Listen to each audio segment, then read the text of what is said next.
Swipe through the noise of today's world.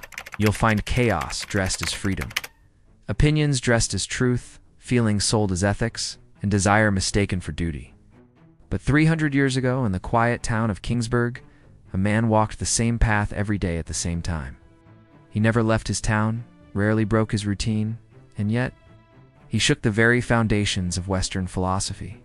Meet Mmanuel Kant, the man who dared to ask, what if morality isn't about how we feel, but about what we must do?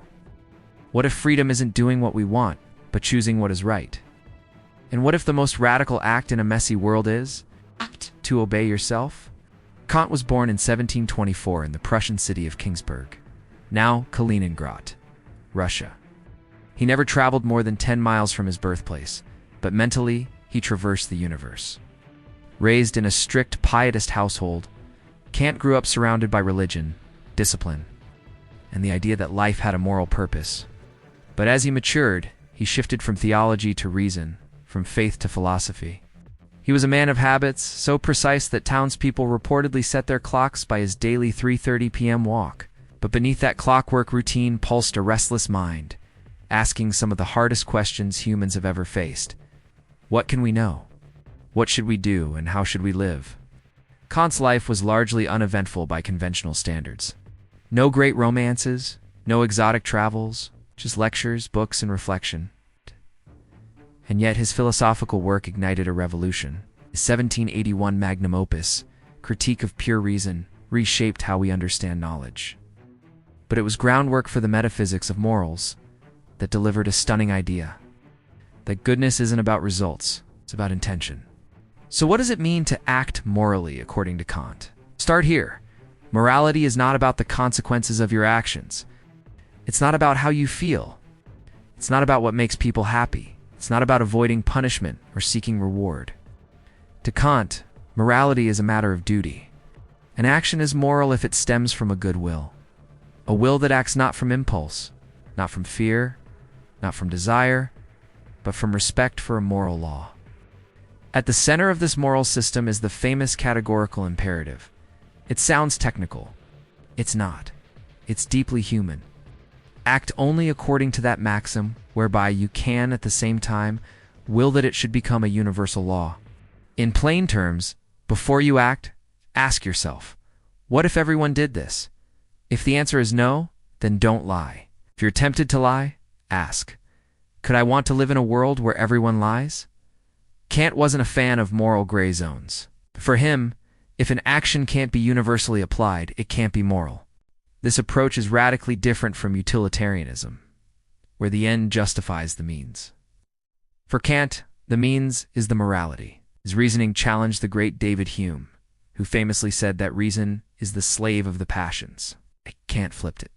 Reason is our moral compass. To obey moral law is not to submit to an external authority. In fact, Kant believed that morality comes from within. It is something we discover not through revelation or fear, but through reason. This is what he called autonomy, self-governance, the freedom to obey a law we give to ourselves. True freedom is having the strength to do what is right, even when you don't want to. This leads us to one of Kant's most beautiful lines. Two things fill the mind with ever new and increasing admiration and awe: the starry heavens above me and the moral law within me.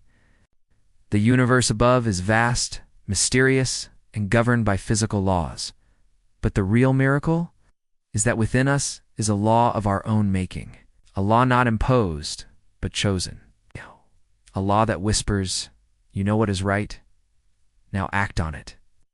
Kant's view empowered human dignity, because if we can reason out morality ourselves, then we are not just creatures, we are creators. But Kant's vision, as rigorous and noble as it is, faced criticism. Arthur Schopenhauer called it bloodless, too abstract.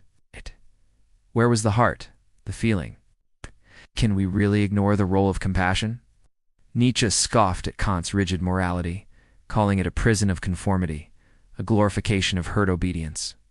And modern philosophers have also raised valid concerns.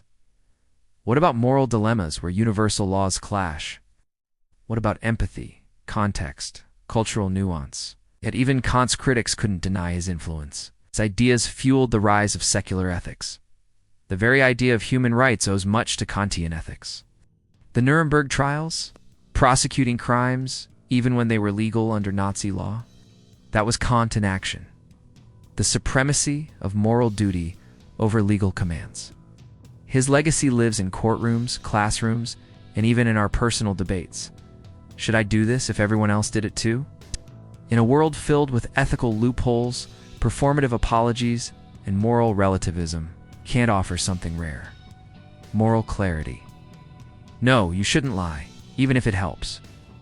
No, you shouldn't cheat, even if you won't get caught. Yes, you should treat others not as tools, but as ends in themselves. His voice echoes louder today because we live in an age of constant temptation, clickbait ethics, viral justice, shifting values. Kant reminds us that real freedom isn't being able to do whatever we want.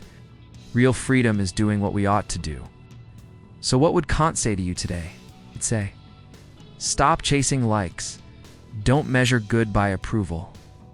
Don't be ruled by your urges. Be ruled by reason. Be the author of your own moral life. When the world says, go with the flow, ask, would the world be better if everyone did this? Be the kind of person who doesn't just follow rules. Be the kind of person who writes them. With integrity, dignity, and reason. This is Kantian ethics. Not easy, not popular, but profoundly powerful. If this journey sparked something in you, don't forget to subscribe. Just drop a comment. Do you think duty matters more than emotion? Have you ever acted against your feelings just because it was right? Till next time, keep walking the path that reason lights, where great minds are never loud but always clear.